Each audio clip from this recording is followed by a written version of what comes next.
Hola, buenas tardes. Eh, Soy Salustiano Alvarado desde Tucumán y esta tarde desde el Instagram de Familias Argentinas vamos a conversar también con otra tucumana, Mercedes Colombres, sobre la familia Colombres. ¿Sí? Mercedes está eh, de visita por aquí, así que aprovechando las vísperas, que ella está acá, y las vísperas del 9 de julio, vamos a conversar sobre esta familia ya histórica por su antigüedad en Tucumán y además por los destacados miembros que tuvo. Así que vamos a hacer un breve recorrido por esta extensa familia que ya se ha ramificado por todo el país prácticamente, e incluso países vecinos también, claro. Bueno, hace ratito estaba Mercedes por acá y ahora no la veo, pero la voy a buscar a ver si, bueno, ya se conectará. Bueno, muchas gracias a todos los que se van sumando. Ustedes saben que Familias Argentinas es un portal que se fundó en agosto del año 2000 y lo creó Francisco Fernández Belfano, y luego que está en Buenos Aires, y incorporó luego a otros del resto del país, y entre ellos estoy yo. Y la idea de utilizar este Instagram es también un poco no solo publicitar el sitio, sino también que la gente se enganche con esto de recuperar la memoria de la familia y ver cómo esa memoria a veces individual, ¿no es cierto?, está muy relacionada con el desarrollo histórico, sea de la ciudad, de la provincia y, por qué no, del país. Puntualmente en este caso, esta tarde, vamos a ver eso. Bueno, muchas gracias por sumarse a esta Mercedes y la voy a invitar ahora a que se sume ella a la charla. Bueno, yo estoy encantado de tener esta charla con Mercedes. Mercedes, que es periodista, también profesora, y ahí está Mercedes. Bienvenida, Mercedes, ¿cómo estás? Tal, ¿cómo están?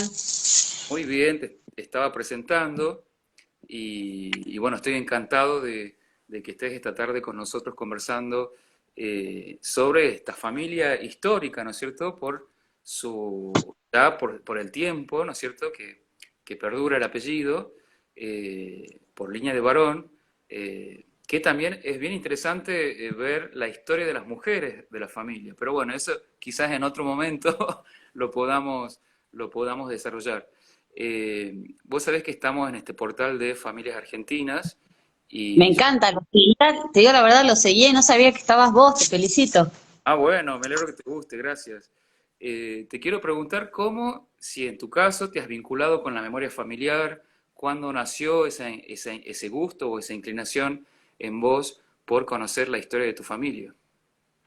Bueno, primero pido disculpas si aparece algún integrante de mi ampulosa familia, porque estoy justo en la casa de mis padres y es como la familia Campanelli, entra, sale gente y vos estás haciendo un Zoom y pasa alguien atrás y se sirve un whisky, así que mil disculpas a todos. Es una familia muy espontánea. Mira, te hablabas del rol de las mujeres, ¿no? Yo voy a decir algo polémico, pero la mujer es central en la transmisión de la cultura. Todo lo que sé de la familia, de mi lado italiano, de mi lado español, es por mi mamá. Sí, Eh, Mi mamá se sentaba y lo escuchaba a mi abuelo le contaba a ella y ella nos contaba a nosotros. Así que las mujeres son las grandes transmisoras de la cultura, por lo menos en lo que yo he visto. es verdad, Eh, sí, sí. Ella sabe la historia de todos los Colombres, no al nivel, por supuesto, de Agustín Peña, que es un joven escribano que sabe mucho de la familia, muy documentado, ni de Sara Colombres, que ya murió, pero, digamos, a nivel de anécdotas, mi mamá tiene más anécdotas que la mayoría de las personas que le gustan las anécdotas de familia. Y Sí, ella no es Colombre, claro, no tiene nada que ver. no tiene nada que ver, pero sí tiene mucho que ver, ¿no es cierto? Porque es madre de unos colombres. Y vos sabés que hoy Sí. me pidieron una genealogía Pedro Alurralde sobre Casas. Y ahí también descubrí que vos descendés de él también.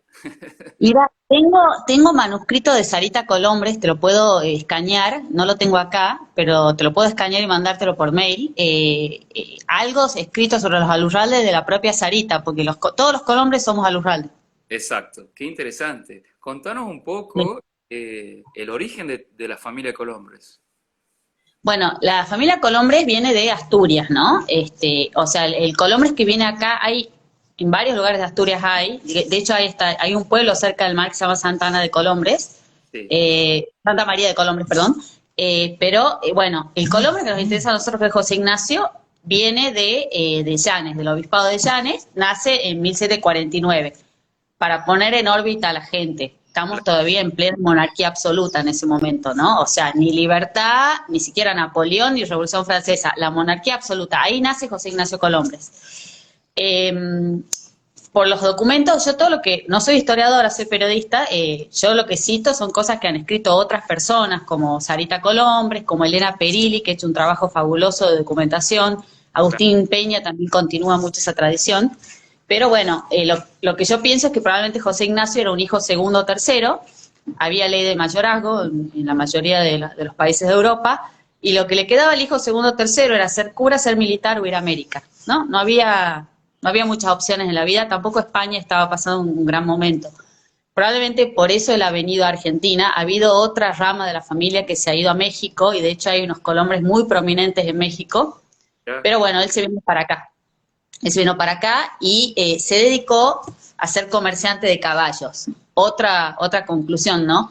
Para que algunos nos dediquemos al periodismo y otros se dediquen a la historia y otros escriban libros, siempre hay un comerciante primero, ¿no? El primer integrante de la familia ha vendido cosas y ha hecho plata. Y exacto, eso le ha dado después luz a los hijos de él, que han sido curas y abogados y han tenido oficios más humanísticos, ¿no? Pero digo, siempre todas las historias empiezan con un tipo que compra y que vende. El comercio es el civilizador, siempre. Es una buena cosa que no hay que olvidar, ¿no? Yo he podido estudiar periodismo porque había atrás mío gente que vendía cosas, digamos, y que comerciaba, claro. ¿no? Eso, muy, muy buena reflexión porque es así, ¿no? Si no no hay tiempo y menos en aquella época hay que trabajar y bueno, sobrevivir, etcétera. Es Y un equilibrio, ¿no? Y no todos hemos nacido con las mismas vocaciones, pero digo, muchas veces en ciertos lugares se mira con desdén al comercio. Incluso yo a mi jefe le digo un chiste, que se llama Gabriel Zanotti, un gran filósofo, le digo un chiste que yo soy la fenicia del área. Pero él siempre, los fenicios han traído al comercio, el comercio ha traído a la civilización, ¿no? esa, O sea, mucha gente mira el comercio, a la familia, sobre todo donde hay muchos intelectuales, como es tu caso, ¿no? Que se valora mucho la cultura, siempre el comerciante es como menos. Bueno, no. El primer Colombre, el padre del congresal, el abuelo de los curas que han catequizado todos los valles y que le han enseñado el alfabeto a los indios, era un comerciante, vendía caballos. Como exacto, vender autos, lo mismo. exacto, tal cual. Y contanos con quién se casa aquí en lo que sería hoy Tucumán. Él se casa con María Ignacia Córdoba, que era de una familia más antigua que la de él, ¿no? La familia Córdoba era mucho más antigua. Y él, bueno, en un momento, como todas las familias, era un recién llegado, ¿no? Se Sí, casa con una señorita de más tradición, se casa muy joven, ya a los 23, 24 años ya está en Tucumán y ya está teniendo hijos él. Le va muy bien como comerciante, entonces, y era muy próspero. Pongámonos de nuevo en la época.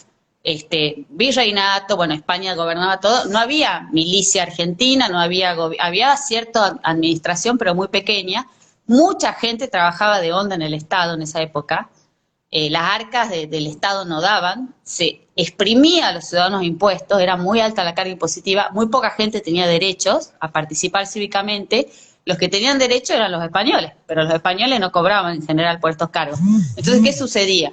El señor Colombres, número uno, que vivía lo que sería hoy en diagonal a la iglesia de la Merced, ese vivía ahí. El otro Colombres vivía en la 24, pero él vivía ahí en la Rivadavia de San Martín. El señor Colombres tendría cierto poder adquisitivo, era comerciante, bueno, era alférez de la catedral y ha desempeñado muchos cargos en el cabildo, pero en esa época en general no se cobraba por eso, porque el Estado era como muy chico y los fondos que tenían eran exiguos. Hacer, digamos, lo mínimo que era alumbrar y de pronto levantar los residuos, porque no había baños en esa época, ya se habrá consumido todo el presupuesto del cabildo. Entonces, generalmente la gente que se metía en la cosa pública era gente rica, Exacto. ¿no? Claro. Probablemente el caso del señor Colombres es que era rico y por eso ha sido alférez de la catedral y habrá trabajado gratis, y está bien porque, bueno, corresponde que la gente que le va bien y que es empresario y tiene éxito devuelva un poco, ¿no? Así Pero es es. para ponernos en contexto, ¿no? No había el gobierno organizado, el ejército, ni nada de lo que hay hoy. Es- Era una aldea. exacto. Y contanos, ellos son los padres de, entre otros, del obispo. Claro, ellos tienen como 12 hijos, de los cuales 4 sobreviven, perdón, 5 sobreviven nomás, 2 son sacerdotes y 3 se casan. Evidentemente al señor le ha ido muy bien, porque pensá que viene de España con una mano atrás y otra adelante, se hace comerciante, se compra la casa en Rivadavia y San Martín, una de las casas más grandes de Tucumán, eh, no tan grande como la del padre Alberdi, que es la Recoba, pero bastante Claro. grande. Liliana Meyer, la arquitecta, tiene un estudio sobre esa casa, muy bueno. Bueno, o sea, él progresa y al hijo lo manda. Uno lo manda a estudiar leyes a Córdoba y los otros estudian, uno estudia abogacía, otro es cura, Agustín, y todos hacen una posición muy próspera. Entonces, él tiene Agustín y José Eusebio, que son los sacerdotes. Agustín es el original de la familia porque hay una rama que sale de Agustín y es sacerdote también. Siempre está el chiste de si somos nietos del obispo Colombres. No somos nietos del obispo Colombres, pero el hermano obispo se ha tenido hijos. Típico de los sacerdotes, tenían hijos en esa época, era muy normal. Lo que pasa es que no se hablaba del tema ni se lo escribía y no había crónica TV, Claro. pero la moral que tenemos ahora por ahí más victoriana es posterior, ¿no? Había muchos sacerdotes con hijos. Bueno, el obispo no tiene hijos, el obispo es uno de estos 5 hermanos, el otro es Agustín, y después están Francisco, Ambrosio y Santiago. ¿Y qué pasa con esos 3? No, bueno, son guerreros de la independencia, también muchos desempeñan cargos en el gobierno, yo calculo también porque tenían plata, entonces podían financiar su participación en la política. Muchos le ponen plata posterior, muchos después de la independencia le ponen plata a la Liga del Norte porque eran unitarios. Muy amigos de los Alberdi. Muchos de ellos han servido en el regimiento de Salvador Alberdi. De nuevo, no había ejército, había milicias privadas, como Exacto. en la época de la secesión de Estados Unidos. Entonces Salvador Alberdi, el padre Alberdi, era un comerciante riquísimo, uno de los más ricos de Tucumán, por eso Alberdi hace lo que hace después, ¿no? De nuevo esto del comercio. Y 2 hermanos Colombres servían en la milicia de Salvador, porque cuando se declara la independencia no se terminan los problemas. Argentina tiene un montón de luchas internas durante años para consolidarse. Digamos, Exacto. Argentina es un país por ahí por los 80, por los 90. Antes de eso, muchas luchas intestinas, muchas peleas, digamos, los colombres se tienen que exiliar, como ha pasado en todos lados. Pero bueno, digamos, los 3 hijos les va muy bien a los hijos varones solteros y se casan. Y lo que sucede es que los hijos de estos 3 señores colombres, que son Ambrosio, Santiago y Francisco, todos se casan entre ellos. O se casan entre primos. Exacto. Entonces vos, la segunda generación de Colombres, que si vos entendés hijo de quién es cada uno y primo de quién, te van a dar un premio. Podés pasar por la casa de mi mamá. Son todos primos entre ellos, son todos Colombres, Colombres, Colombres, Colombres, Colombres. Solamente hay 3 que se casan aparte, se casan con Ruiz de Huidobro, pero después los hijos de esos se vuelven a casar con los primos. Entonces prácticamente hoy casi todos los colombres son colombres en 2 o 3 veces, digamos. Una Todos están emprimados entre sí. exacto, mucha endogamia en la familia y allí se unen con una Lurralde, ¿no? No sé cuál. Claro, se casan, los Alurralde eran más antiguos todavía que los Colombres y mucho más que los Córdoba. Los Alurralde eran como que te diga la familia real, con mucha vinculación con los indios, digamos, dicen que de la realeza, pero a mí Celia Avellaneda, que es una historiadora muy seria, me ha dicho que eso no está probado. Eh, pero sí son mestizos los Alurralde, descendientes más como de los adelantados, una familia muy prominente, y se casan. De los 2 hermanos del obispo se casan con 2 hermanas, con Tadea Lurralde y con Trinidad Lurralde.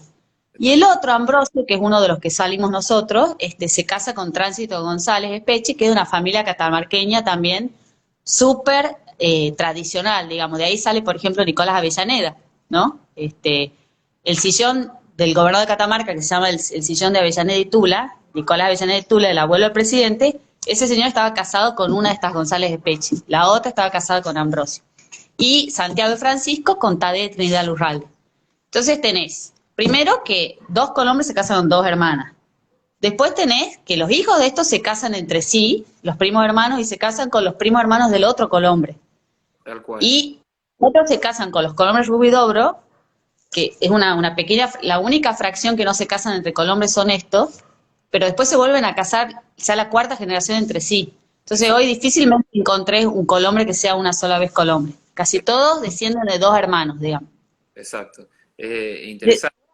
Pensar que en esa época no había Facebook, no había club social, el club del progreso, esas cosas por ahí había, pero eran familias conservadoras, como es el interior. Quizás se casaban entre primos porque no conocía a nadie más, es muy probable, digamos, que no es porque les gustaba, sino porque no había mucho material para elegir, digamos. Eso es verdad.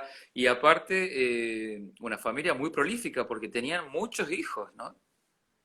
Tenía muchos hijos, pero pensá que se casaban a los 22 años, la mayoría se moría joven, los colombres son extraordinariamente longevos para el parámetro de la época, viven hasta los 80, lo mismo colombres es el último congresal tucumano en morirse, se muere como a los 80, pero claro, primero que se casaban muy jóvenes, muy fértiles, después se morían, vos tenías 12, se te moría la mitad, digamos, a los mismos colombres se le han muerto 7, 8 hermanos en la infancia, había mucha mortalidad infantil, por enfermedades, porque no había Claro. laboratorio, no había penicilina, digamos, lo que había en esa época era te ponían la sangría, te ponían las cositas que te chupaban la sangre, cataplasma de mostaza y después morfina cuando eras un herido de guerra, pero la morfina ya era una cosa seria, ¿no? O sea, no había para que te diga cuando nació los hombres o los sobrinos, no había cloroformo para un parto. Los partos eran, como ahora les gusta a las modelos así, el parto natural, Tal te cual. morías de dolor, así.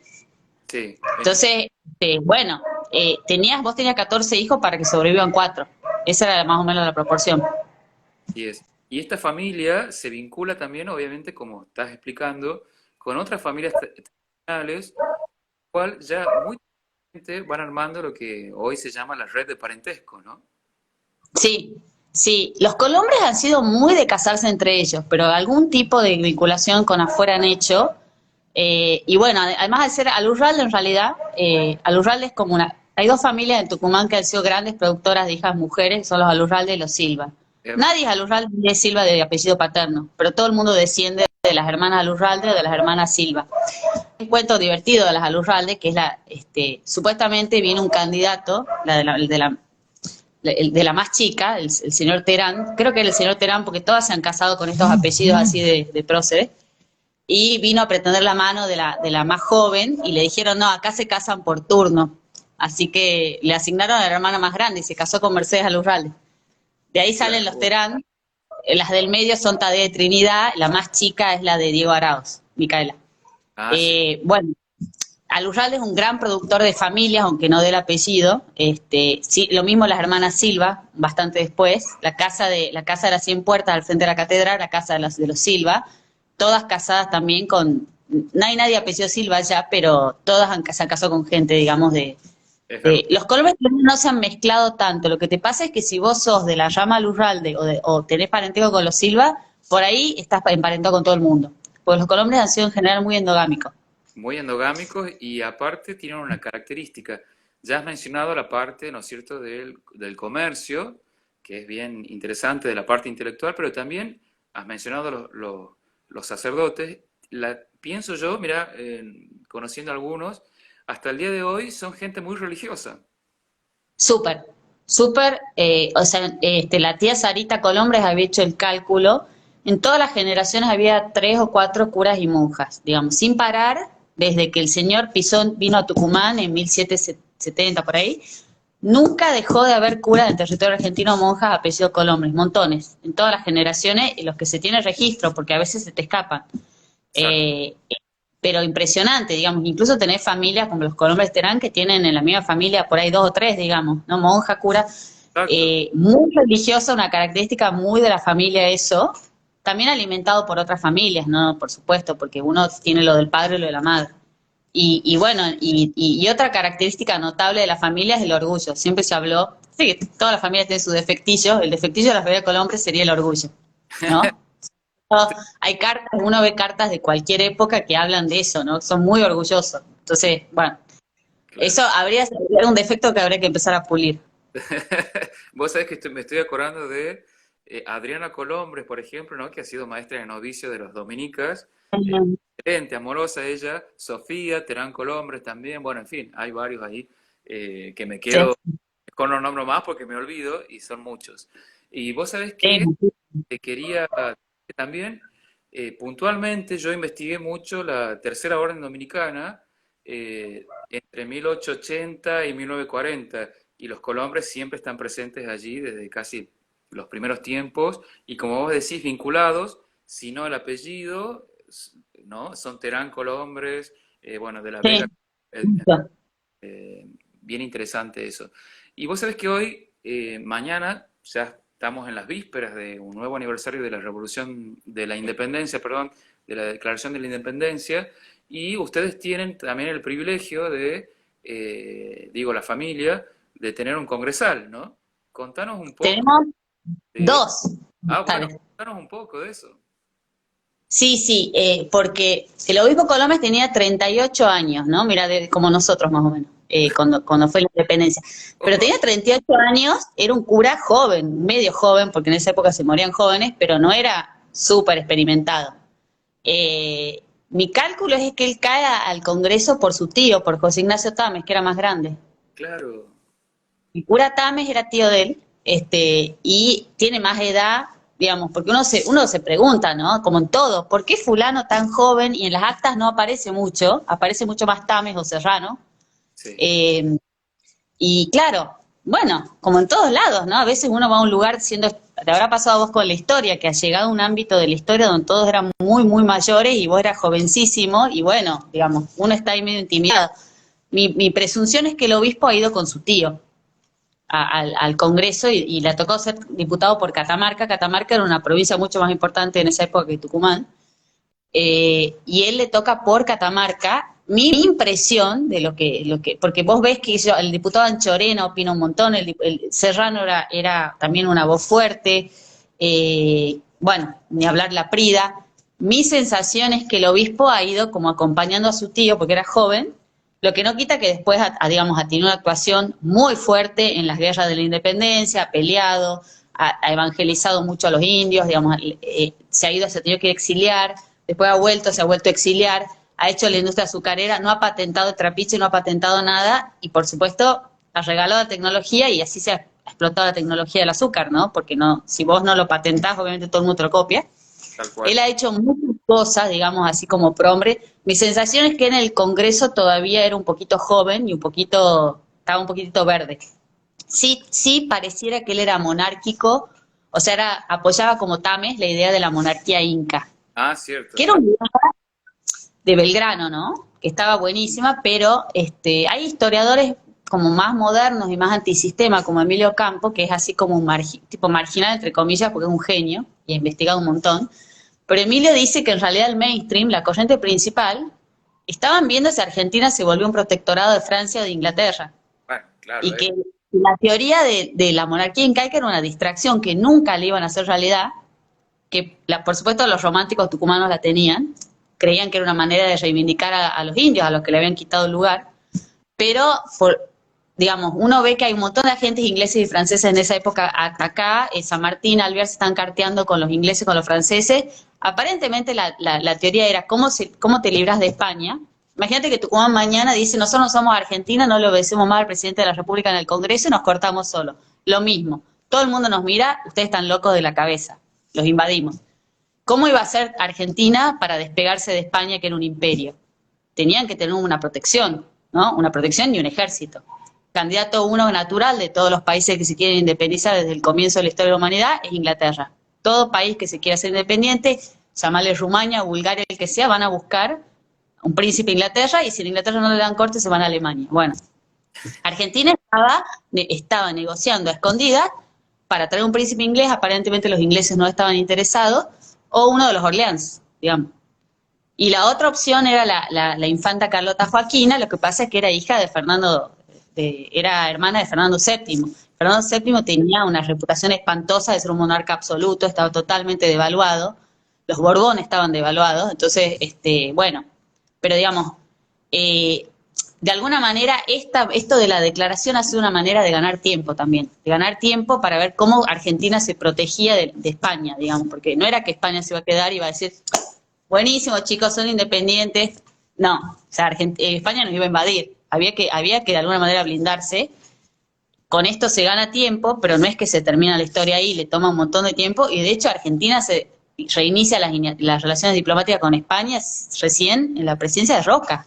O sea, no Sí. es que España está feliz con la independencia, de ninguna manera, de ninguna manera. Y digamos, y Francia e Inglaterra sabían esto y jugaban, o sea, Francia e Inglaterra estaban peleando también su batalla con España, y la batalla entre ellos la jugaban también en Latinoamérica, digamos, había agentes de Napoleón acá, había agentes de Inglaterra acá también.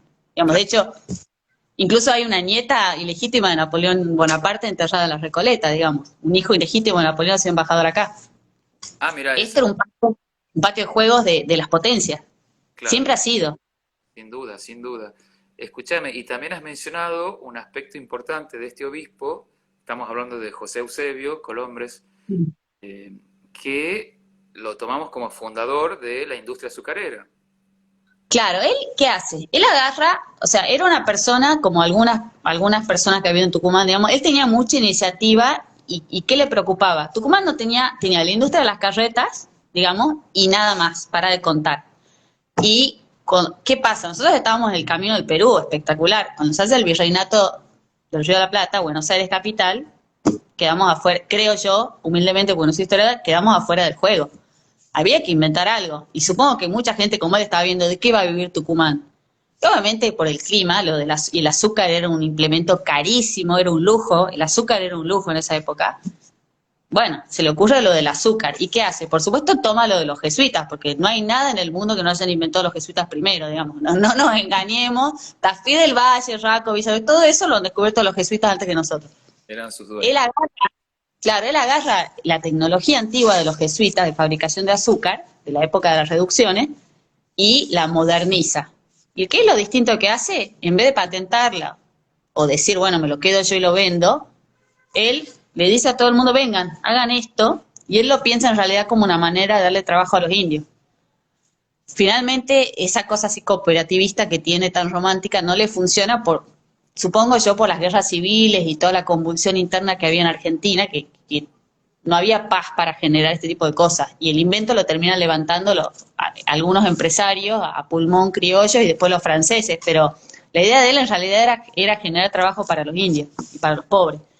Claro. Y igualmente después le dicen el vencedor de la miseria, que eso se lo dice en un discurso, no me acuerdo, un prócer famoso le pone el título de vencedor de la miseria en 1916 por ahí, porque termina generando mucho trabajo, aunque él lo había pensado más, él lo había pensado más tipo federación agraria, ¿no? Cooperativas agrícolas.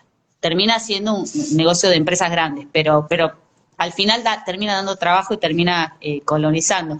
Pero el detalle clave es que él consigue las semillas, adapta el aparato de los jesuitas y se los regala a todo el mundo. Y dice, bueno, hay que hacer algo con esto. Exacto, interesante. Pensemos en que también esos primeros pasos se dan en lo que hoy es el Parque 9 de Julio, ¿no? Ahí está Su eh, quinta. su casa Que quinta, ahí que, te das cuenta también otro detalle, ¿no? O sea, él era un gran filántropo y todo, pero bueno, obviamente su familia tenía plata, ¿no? Digamos, no había CONICET, no había INTA, no había nada. Probablemente él de su bolsillo ha financiado todo esto porque tenía la casa del Museo Histórico Provincial, que era de él, su papá tenía la casa al frente de la Merced y él tenía una quinta, el bajo era una quinta, o sea, no estamos hablando de alguien pobre. ¿no? También por este tema de todo, detrás de todas estas grandes obras filantrópicas, siempre hay un empresario con plata, ¿no? O sea, Hay que no sostener, sale de la nada. claro, exacto. Este, él sí lo que hace, él en un momento se exilia por las peleas de los unitarios y generales que durante décadas han desangrado Tucumán, ha sido muy, muy, muy terrible. Y él, bueno, en un momento se va a Bolivia, ahí cerca de Tupiza, y vivía en una miseria espantosa y daba clases. Hay un libro de Ernesto Salvia muy bueno que cuenta, Ah, sí, sí, sí, sí, Salvia lo escribió a la historia del obispo, después de Sarita es el mejor, que él daba clases porque no tenía ni pizarrón, entonces ponían arena y él dibujaba sobre la arena los números para enseñar a los chicos a escribir y a leer. exacto, exacto. Interesante pensar en ese esfuerzo, ¿no? Has mencionado hace rato lo de estas confrontaciones en el Congreso, ¿no? Como ya siempre los conflictos, ya Heráclito lo decía, ¿no? Que todo el motor de la historia es el conflicto. Eh, en ese momento se discutía entre realistas e independentistas, luego van a ser Claro. unitarios federales, y bueno, y en fin, así estamos. Pero rescato yo, más allá de las discusiones, qué sé yo, como vos mencionabas hace rato, esto de un grupo de hombres que se embarcan en la empresa de la emancipación. Claramente, nosotros viéndolo 2 siglos después, podemos opinar y decir qué hubiera sido mejor o peor, pero en ese momento, ¿no? Crucial de la historia, qué importante que, digamos, estos personajes hayan, para bien y para mal, siempre pienso que para bien, roto con España y bueno, y haber construido el país que tenemos hoy. Y pensá un detalle muy importante, esto que estás señalando, digamos, más allá de todas las diferencias, digamos, que dan ese salto, pensá que la Revolución Francesa había sido en 1789 y ya acá, digamos, 20 años después, estaban hablando de cortar las cadenas con España y es re fuerte el concepto. El rey era Dios, o sea, y de ahí inventan el concepto de patria, porque tenían que reemplazar el concepto del rey padre. Tal Y cual. es 20 años después, o sea, no es nada en términos históricos, acá ya querían cortar, al mismo tiempo que Estados Unidos prácticamente, querían cortar las cadenas con Europa, eso es fuertísimo. Eran hijos de españoles, todos eran hijos de españoles, o sea, tanto que ahora están de moda los liberales, me caen muy bien, yo tengo mucha simpatía por las ideas de Alberti, pero digo, estos eran liberales en serio, porque estos tipos tenían plata, tenían privilegios y lejos de querer perpetuarse como la clase dirigente, prebendaria, Ay, viviendo a costa de los demás, porque han peleado colombres, tames, gallo y todos. Han peleado para que las mujeres, para que los indios y para que los pobres sean iguales a ellos, porque ellos exacto, eran de la clase, de la élite. ¿Y qué es exacto. lo que han hecho en el 16? Han dicho, no queremos esclavitud, no queremos que las mujeres sean el segundo sexo, no queremos que los indios sean menos, no queremos que los mestizos sean menos, no queremos que haya que ser español para tener un cargo. Así Entonces, es. o sea, ellos estaban en la cúpula de la pirámide social y ellos han peleado para que los de abajo estén. No, no, Eso es lo que... eh, Eso, o sea, son libertarios en serio, esos son libertarios en serio, porque, digamos, está muy bien algunas ideas de Alberti, a mí me encanta, Alberti me encanta, digamos, pero digamos, algunas personas que lo toman hoy, uno le da la sensación que en realidad, como le dicen ahora, el liberalismo champagne, eso claro, no es liberalismo, digamos. sí, No, pero, o sea, tanto que se habla de Perón. Los primeros que han hablado acá de cosas para que los pobres accedan a cosas y para que todo el mundo sea igual han sido los de 1810, los de 1816. Estos tipos estaban peleando por los de abajo, no estaban peleando por ellos, porque ellos ya estaban todos salvados. Todos estudiaban en Europa, todos eran doctores en leyes, todos tenían padres con plata. Ellos se han preocupado para que todo el mundo acceda. Y eso es lo que hay que copiar. No decir, hagamos una elite buenísimo, digamos, nos quedemos con los negocios 10. Eso no es luchar por ideales buenos, digamos. El seguramente. verdadero liberalismo es de esa gente. Y vos sabés que este propósito está también de manifiesto, ¿no? De un modo muy material, en que el acta de independencia también está escrita en quechua, ¿no? Creo que era en quechua, Sí. no, me parece que sí, ¿no? No sé Y si bueno, porque me vos digas. pensás, o sea, pensar en ese momento quiénes eran la clase más abandonada. Las mujeres, vamos, empecemos, digamos, las mujeres no existíamos en el discurso. Lamentablemente, o sea, ya no les daba para tanto. ¿Quién era el otro grupo, el gran grupo abandonado? Los indios y los mestizos. No tenían derecho a nada, pero a nada. O sea, vos, digamos, no le podías hablar a otro. Era una cosa que Sí, han hecho, digamos, y de última los austrias, esto lo contaba Monseñor Seca, los austrias decían que los indios eran hijos de Dios, digamos. Los Borbón no.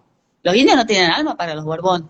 ¿Y qué han hecho estos tipos? Han dicho, bueno, traigamos un rey, obviamente la idea nunca iba a prosperar, pero traigamos un rey indio y hagamos un acta de independencia que la puedan entender los indios y abolamos los títulos de nobleza, digamos. O sea, eso es buscar igualdad de oportunidades ante la ley. Eso es una lucha por la libertad en serio, que todos puedan acceder y compitamos, digamos.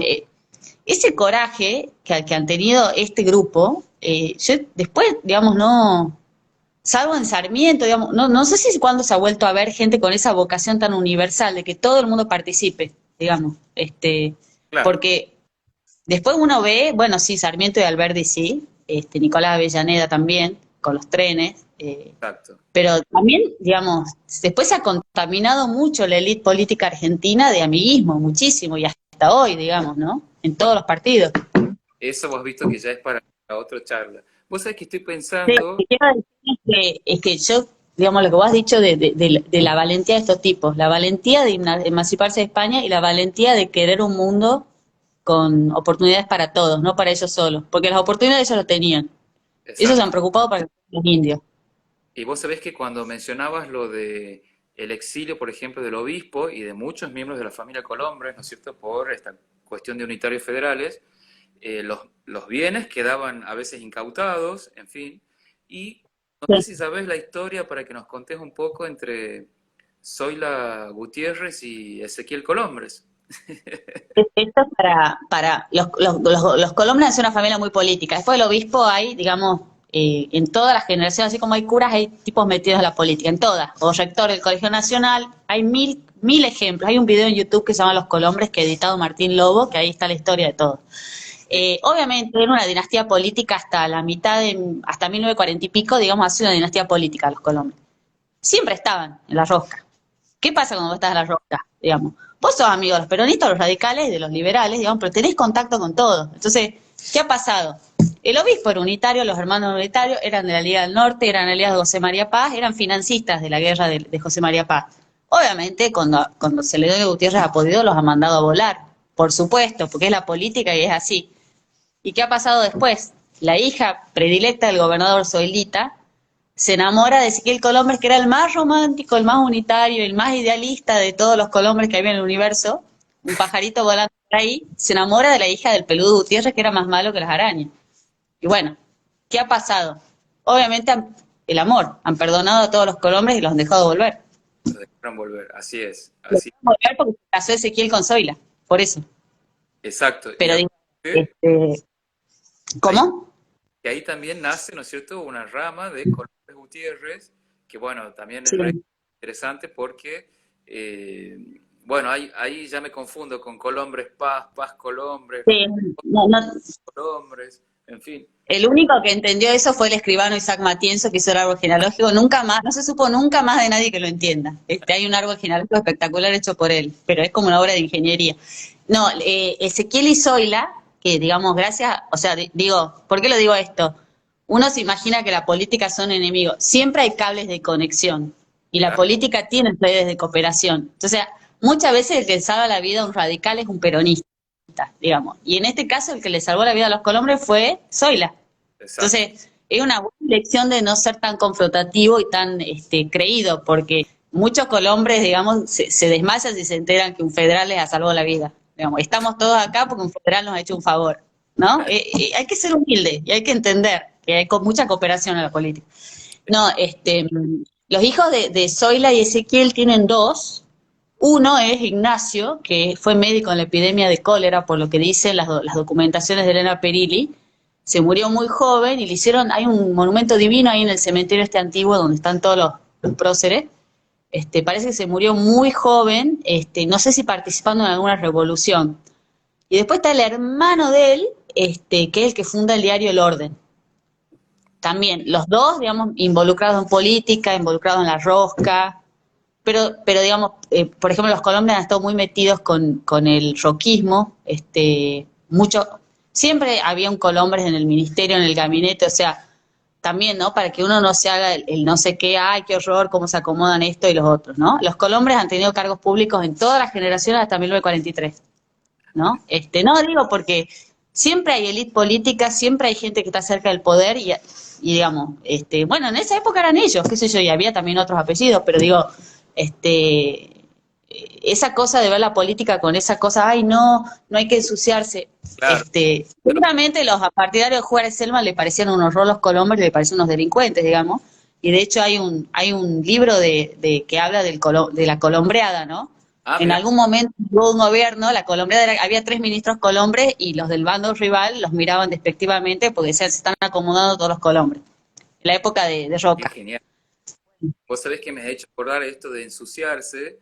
Está esa interesante obra de teatro de Jean-Paul Sartre, Las manos sucias, ¿no? Hace otro, Ay, pero bueno, los invito a leerla, que está muy buena esa obra. Eh, no, mi mensaje es, digamos, o sea, hoy por ahí la familia tiene un bajo perfil y qué sé yo, pero cuando en algunas épocas se metió también con gobiernos que no estuvieron buenos, algunos trabajaron en el peronismo, como en todas las familias, ¿no? No, no hay que pararse en la loma, y yo creo que el obispo al obispo también le horrorizaría cómo hay gente que se anda mandando la parte con sus logros, ¿no? O sea, Bueno, yo pienso que uno tiene que estar a la altura y no tiene que andar mandándose la parte con la cosa que ha hecho el tío tatarabuelo. Ya han pasado 200 años, es hora que hagamos nosotros cosas, ¿no? Dejemos de colgarnos del pobre obispo. vos sabés que Este, supongo que no sé si la habrás sentido nombrar a la famosa duquesa de Medina Sidonia, que era historiadora, Isabel Álvarez ay, de Toledo, y ella tiene una entrevista ahí en YouTube, está muy interesante. Ella dice, bueno, yo sí he heredado muchas cosas, dice, pero yo soy hija de mis obras, ¿no? Y entonces es interesante esto de los blasones muy lindos, la historia familiar, pero bueno, cada uno se hace responsable de lo que va haciendo, ¿no? Eh, uno tiene que ser responsable de lo suyo y en todo caso tiene la obligación de tratar de honrar eso que han hecho otros, digamos, porque era muy difícil emanciparse de España, era muy difícil armar un ejército, era muy difícil pelear contra la tiranía de Rosas, todo era mucho más difícil. No había internet, no había celular, era todo por carta, era todo en carreta. Y ellos de alguna manera se han sobrepuesto y lo han hecho. Y han sobrevivido a enfermedades y no había vacunas y no había hospital, no había nada. Una epidemia como la que tenemos ahora, ha barrido a Tucumán en 1870 y pico. el 880, Entonces, Delmina Paz, entre otros personajes, ¿no? Con el cobre, toda esa historia. Vos sabés claro, pero que no, es como que uno ve lo que han hecho esta gente con cero recursos, sin salud, sin vacunas, sin laboratorios, sin hospitales, sin internet, y han hecho tantas cosas que tenemos que ser humildes, no tenemos que decir, ay, sí, yo soy. Y nosotros tenemos la vida mucho más fácil que ellos. seguramente. Eh, Pienso también en que hay colombres artistas. Sí, hay un pintor, Ignacio Colombres, hermano de Landrú, De Landru, fabuloso. Y Landrú, bueno, Landrú es un ser humano, bueno, se ha muerto hace poco, sí, ser humano extraordinario, una persona cálida, humilde, generosísimo con sus colegas en los diarios, muy simpático, lleno de anécdotas de la familia. Él tenía mucho cariño a la familia de Tucumán, muy respetuoso. sí. eh, y una persona, digamos, era un periodista, lo que pasa es que hacía humor gráfico, pero hablaba con los presidentes, hablaba con todo el mundo, y él hizo una tapa en Tía Vicenta, que fue una revista que, bueno, la conocemos los más grandes, pero él hizo Historia. una tapa de Tía Vicenta que se le burló a Onganía y le cerraron la revista. Había que burlarse de Onganía en 1966. No, no, es interesante ese personaje. Y también está tu tío, ¿no es cierto? Adolfo Colombres, entre otros. Sí, sí, sí. Sí, La- a mí no me gusta chapear con la familia, pero sí, Adolfo es un antropólogo muy conocido y autor de libros. Tiene un libro que se llama El ropaje de la gloria, que tiene algunas anécdotas de Tucumán muy simpáticas. Muy lindo, escribe muy lindo Adolfo. Yo tengo el gusto de tratarlo y conocerlo y por lo menos conmigo es muy amoroso, así que un gran abrazo para él. Y después también, bueno, no sé si habrá músicos. Pienso que ya en esta época contemporánea habrá ya gente más vinculada, aparte de a las profesiones liberales, también ya más bohemias, podríamos decir, ¿no? Sí, espero, porque vos has visto que en el mundo que se viene, no, en serio, las profesiones, todas las profesiones conectadas con la creatividad es como las que van a prevalecer. Y bueno, yo no tengo que contar que digamos que la mitad del periodismo ha sido reemplazado por Twitter. Yo soy periodista de profesión, digamos. O sea, eh, todas esas profesiones que antes las abuelas miraban torcidas y decían, este muchacho no tiene futuro, son las profesiones ahora, las que involucran lo creativo, lo que las máquinas no pueden aprender con machine learning, ¿no? Las Exacto. máquinas no pueden pintar el cuadro de Ignacio Colombre, no pueden, no pueden recrear un paisaje, no pueden hacer una poesía, eso las máquinas no lo pueden hacer, no pueden elaborar un discurso. Es- Eh, Escúchame, no pueden crear redes de cooperación. Esa es la diferencia de las máquinas con nosotros. Todo lo demás las máquinas ya lo están aprendiendo. ya seguro. Y estoy pensando que también hay colombres en Uruguay. Había una familia que yo la contacté por la genealogía, ahora no me acuerdo, pero sé que hay uruguayos que son porteños claramente, pero los porteños tucumanos, así que conocían bastante la historia. Mira, no me acuerdo en este momento. Mirá, hubo uno, Lástenes Colombres Mármol, que es como hermano de mi tatarabuelo, no, Lástenes Colombres, que se fue a Rosario, se casó con una señora Mármol, Petrona del Mármol.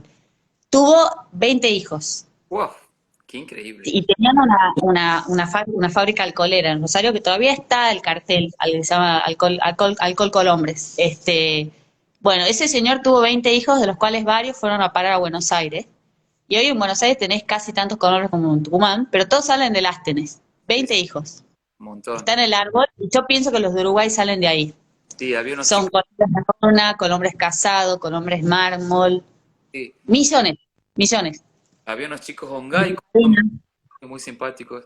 Sí. Bueno, en fin, son una multitud porque Bueno, ellos hicieron juntada, hubo una juntada, digamos, de Colombres acá, que organizó un grupito que estaba Agustín Peña, varios. yo estoy Este, bravo. bueno, en Buenos Aires hicieron al mismo tiempo una y había la misma cantidad de gente que acá, Qué en el locura, Pilar. qué genial, Miles, qué genial. miles. Sabían toda la historia de la familia. Sí. Y estaba viendo, claro, estaba viendo un par de fotos de aquel encuentro que fue en julio, acá en Tucumán, del 2016, porque claro, por el bicentenario de la independencia, y bueno, también recordando, de hecho, pusieron una placa nueva en la catedral, ¿cierto? Recordando Sí. al obispo, etcétera. Fue muy bonito el acto, que había unas gaitas españolas allí, ¿no? Sí, sí, todo eso lo organizaron en el grupo que estaban, bueno, Agustín Peña, era Mariana Viaña, eran César Colombres, Federico Sassi, bueno, eran montones, trabajaron un montón. Y en un momento se pensó hacer el de Buenos Aires y de Tucumán juntos, pero era dificilísimo ponerse de acuerdo, se dividieron en dos. Sí, ese acto lo trabajaron muchísimo. Federico Colombres Orfé consiguió los escudos de la familia, porque Federico sabe de ese tema.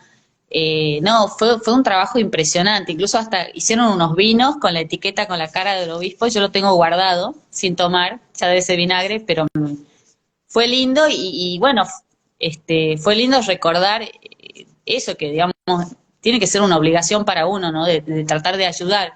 Toda esta gente, el obispo, los sobrinos del obispo, los sobrinos nietos, los sobrinos de todos se involucraron en la cosa pública, en la enseñanza, en las artes.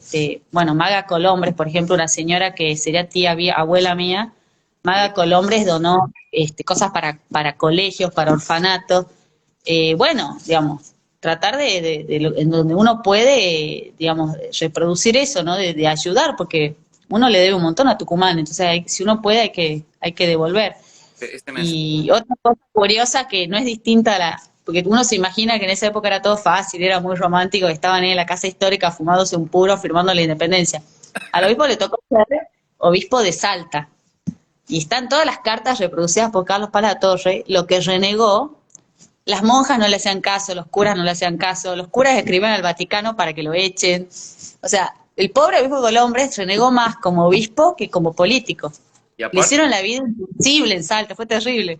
sí, y, después, y fue obispo, casi se enteró y se murió, ¿no? Una cosa así. Claro, él era como que coadjuntor y le llegó el nombramiento, pero le hacían tanta oposición los curas, los clérigos de Salta y las monjas, era como un lío todo, bueno, y llegó tarde el nombramiento y ya estaba muerto. Cuando llegó la bula ya estaba muerta, la bula está guardada, pero claro, hay unas cartas que Carlos Paz de la Torre, que fue un gran rescatador de la historia, Sí. las reproducía, renegó, uno se imagina como que era, ay, qué romántico, era obispo, hizo la catedral de Salta, renegó como loco como obispo, o sea, la etapa más difícil de su vida fue la final como obispo, renegó muchísimo ejerciendo porque, como toda institución, digamos, la iglesia es política también, Humana. y se cruzaban cartas de acusaciones contra él, los curas decían que estaba gaga, que lo tenían que echar, y él tenía que mandar cartas probando que estaba bien de la cabeza. Carlos Paz Torres tiene unos artículos maravillosos de eso, yo tengo uno guardado, pero bueno, Vos sabés que digo, la vida de la cosa pública es muy árida, siempre lo ha sido, siempre. siempre. Me estoy acordando, ya por último, porque mira, casi hemos hablado unos 45 minutos, impresionante cómo pasa el tiempo, pero me estoy acordando que Augusto y Máximo Chicopar también son colombres por su mamá. Claro, exactamente, sí, son de la rama Paz Colombre, que son 8 millones, además son Paz Colombres, Paz Colombres, Paz Colombres, Paz al cuadrado. Son de esta rama, sí, y ellos sabían un montón de la historia de la familia. Yo lo fui a visitar a Máximo, a Diego Augusto, casi hasta que se murió, tenía Sí. muchas relaciones. Él tenía mucho cariño por Tucumán y sabía todo, todo. Bueno, como uno se encuentra mucha gente, ¿no? Que se siente en deuda con Tucumán y con todo lo que le ha dado Tucumán. Y respeta un montón eso, las tradiciones. Lo último que te quiero preguntar es cómo ves a las futuras generaciones de los Colombres, digo tus sobrinos, serán o sobrinos ya en segundo grado, con esto de esa memoria familiar. ¿Les interesa? ¿No les interesa? ¿Hay curiosos? ¿No hay? Creo que todavía son muy chicos y no se dan cuenta, pero uno ve que con la edad la gente se empieza a interesar. Por Ah, ejemplo, este Instagram, a mí siempre me ha gustado porque mi mamá me ha contagiado y mi mamá la contagió mi abuelo Adolfo. Pero yo antes estaba ahí con mis papeles, leyendo con Agustín Peña y éramos dos nerds. Y hoy ya mis hermanos me preguntan cosas. Y después me da la sensación que mis sobrinos, que tienen entre 25 y 3, hoy no se dan tanto cuenta, pero cuando uno adquiere cierta madurez empieza a preguntarse de dónde ha salido digamos, por qué está acá y por qué hay una calle que tiene tu apellido, qué has hecho vos y qué implica, eh, es bueno o es malo, ¿no? Hay que preguntárselo, porque qué sé yo, por eso le pregunto a un indio y me dice, ustedes son unos usurpadores, ¿no? O sea, uno se tiene que preguntar de exacto. dónde viene, por qué, y por ahí si uno tiene que ser más humilde y no creérsela tanto, qué sé yo, que ese medallón que está en la catedral no es gracias a uno. Y Pero, pienso que eso esa tipo de pregunta no se lo hace más cerca de los 40 y es lo que veo en mi familia en general, salvo mi mamá, todos se interesan más de grandes del tema, pero, pero bueno, lo importante es que haya humildad, que no haya humo, que no haya creérsela, ir con respeto, ir con humildad, porque es lo que era el obispo. El obispo era una persona muy humilde, muy ubicada y muy bajo perfil. No, o sea, no hubiera tenido Instagram sin duda, digamos. Y no creo que sus sobrinos tampoco, digamos, Estratón e Ignacio, que se han ocupado claro, de toda la gente que vive en los valles, sí, no creo que hayan andado por la vida creyéndose nada. Y es muy importante la humildad. Y para esta época de Argentina, no hay que creerse nada, no hay que creerse que uno tiene la verdad de nada, hay que sentarse, hay que negociar y hay que dialogar y no descalificar al otro. Porque si ellos mismos han podido superar la pelea de unitarios y de federales, ¿por qué nosotros no lo...? Se mataban, había muertos, se mataban entre ellos. O y sea, había muertos federales y muertos unitarios, así es. digamos. Y Y aparte, ellos lo han podido superar, hay que superarlo. así es, Mercedes. Bueno, te quiero agradecer esta charla. Mirá, No, y hemos hablado 50 minutos, no te quiero, digamos, sé que estás ocupada, así que no me quiero extender mucho más. me Primero, encanta. la buena disponibilidad, porque no es fácil siempre encontrar conversadores de estos temas, así que muchas gracias por compartirlos y, y por esta charla conmigo, a mí me ha encantado, así que bueno, espero que se repita en algún otro momento. Y que, Sí, me encantaría. Mira, hay una historia que tengo que investigar que la sé gracias a Elena Perilli de Colombres, que es un genio, que es de Dolores Colombres de Gallo, que ha sido como parece una gran financiadora de la revolución del 90, ¿no? Una señora. De casualidad mi hermano está casado con una tatarañeta de ella, que es la mujer más buena y más pacífica del mundo. qué Y de genial. golpe parece que la tatarabuela era una guerrillera. Eh, Bueno, Me encantaría investigar esa historia, un día y contártela. bueno, cuando quieras me avisas y hacemos un vivo sobre ella. Y sí, me interesaría mucho que en algún momento podamos conversar sobre mujeres. A mí históricamente, me parece muy interesante esto porque es por ahí una historia que conversa mucho en la familia, sí, ¿no? Pero para afuera, ¿no? Bueno, yo te agradezco un montón y Gracias por el trabajo que haces con familias argentinas, porque, bueno, siempre viste a gente como Carlos Paz de la Torre, Sarita Colombres, bueno, o sea, hay gente que lo hace por amor al arte, ¿no? Y también, bueno, también lo ha hecho Sarita y Elena Perilli, o sea, la mayor parte es esfuerzo por amor al arte y en el ratito libre que le robás a tu descanso, y es muy importante, porque hay mucho para aprender de pasado, pero si alguien no lo hace como vos, no nos enteramos. Y por suerte esto queda grabado, así que la gente que después yo te pasaré el link para que lo compartas, si es posible. Pero bueno, este es el homenaje que queremos hacer, un gran homenaje desde Familias Argentinas para celebrar 200 años de independencia, ya un poco más, eh, recordando al congresal Obispo Colombres y también fundador de la industria azucarera acá en Tucumán. Así que, bueno, muchísimas gracias, Mercedes, por la charla. Y escúchame, ¿estás en Tucumán de visita? Sí, sí, he venido trato a veces de venir por el 9 de julio, Ah, me bueno, internet el 9 de julio, es muy lindo estar acá, está todo lindo, está todo con banderas. me parece un gusto que estés acá y bueno, que tengas mañana un hermoso Día de la Patria y para todos también un hermoso Día de la Patria. Y bueno, estamos en contacto. Bueno, mil gracias, me encantó verte de nuevo. Estás igual que en la época de la UNTA, bueno, sabés mucho más que en esa época que ya sabías mucho, pero me encantaba compartir, era el momento divertido del trabajo cuando me cruzo con vos. Genial, escúchame. Bueno, ahí te cuento que hay mucha gente que está preguntando, saludándote. Solo te voy a leer algunitos porque son un montón. Sara Yande, bueno, te felicita. Eh, Mises, que también te felicita. Gabriel, Y bueno, Miranda también. Ah, y después Javier de Córdoba dice, ¿el alférez era de la catedral o del cabildo? Yo creo que era del cabildo, más bien, ¿no?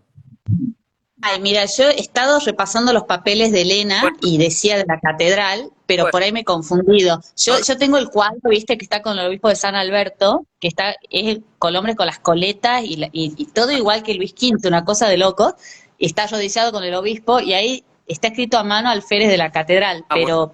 pero puede ser que yo me haya equivocado con la lectura. Bueno, Manuel García Fernández también felicita por la charla, contento. Dice, no sabía que Mercedes estaba en Tucumán, está de visita. Bueno, después Adriana Sarabia de Salta también nos saluda. Bueno, Claudia Funes de Córdoba. Bueno, Bueno, gracias. todo el mundo te saluda y estamos todos muy contentos que les haya gustado. Pero acá hay una pregunta. Muchas gracias. Bueno, buenísimo, nos felicitan a todos. Bueno, un abrazo, Mercedes, hasta la próxima. Gracias, me encantó verte, Alejandro. Un gustazo. Nos vemos. Gracias a todos. Chao.